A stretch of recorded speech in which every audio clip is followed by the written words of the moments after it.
देश भर में किसान लाए गए किसान विरोधी बिल का विरोध कर रहे हैं, जिसका आग धीरे धीरे पंजाब, हरियाणा से लेकर मध्य प्रदेश के ग्वालियर जिले तक पहुंच गए। यहां के किसान भी धरने आंदोलन बिल के विरोध कर रही हैं। लेकिन ग्वालियर की बात की जाए तो किसानों के साथ साथ उनकी लड़ाई लड़ने कोई पार्टी विशेष को नेता तो नहीं आया, लेकिन सनातन संस्कृति प्रचारक और कथावाचक कृष्णा देवी किसानों के साथ खड़ी होकर किसानों की लड़ाई लड़ने का मन बना चुकी है, जिसके चलते कृष्णा देवी पर मुकदमे भी दर्ज हुए हैं। और इस आंदोलन और व्यापक रूप तक ले जाने के बाद कृष्णा देवी कहीं नहीं है।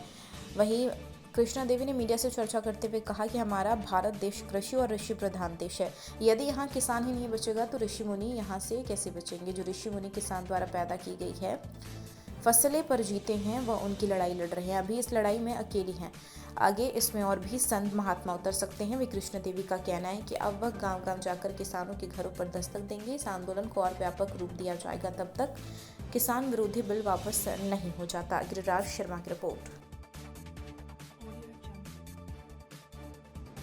आप अभी तक सनातन संस्कृति की प्रचारक और कथावाचक रही, क्या एकदम से आन पड़ी कि आपने किसानों की जो लड़ाई आज लड़ रही हैं उसको लड़ने का मन बनाया? मुझे लगता है कि हम लोगों को आगे आना ही पड़ेगा।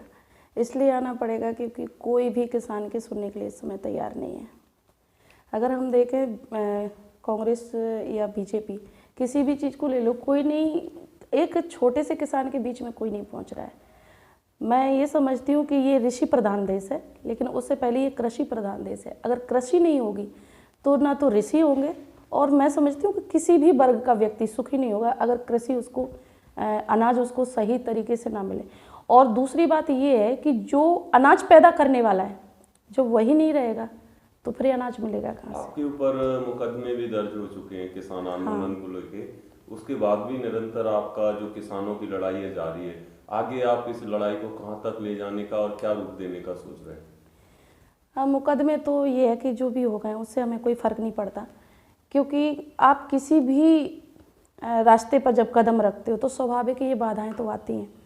क्योंकि आज जो समय है ना, वो पूंजीपतियों का समय है, वो ऐसे दबंग लोगों का समय है जो हर तरह से सही रास्ते पर चलने वाले को दबाने की पूरी कोशिश करते हैं।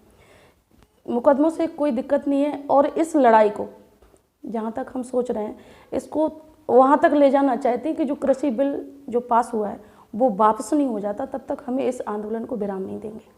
अभी धरने आंदोलन आपके हो चुके हैं जी, उससे अभी तक कुछ खास निकल के सामने नहीं आया है, तो किसान अब आगे किस तरीके का इस लड़ाई को लड़ने का मन बनाए हुए हैं? असल में क्या है कि जो गांव में रहने वाले जो छोटे छोटे वर्ग के जो किसान हैं उनको अभी पता ही नहीं है। उन्हें ना तो पता होता है कि बिल क्या चीज़ होती है, ना उन्हें पता होता है कि मतलब कैसा बिल पास हुआ कैसा नहीं हुआ।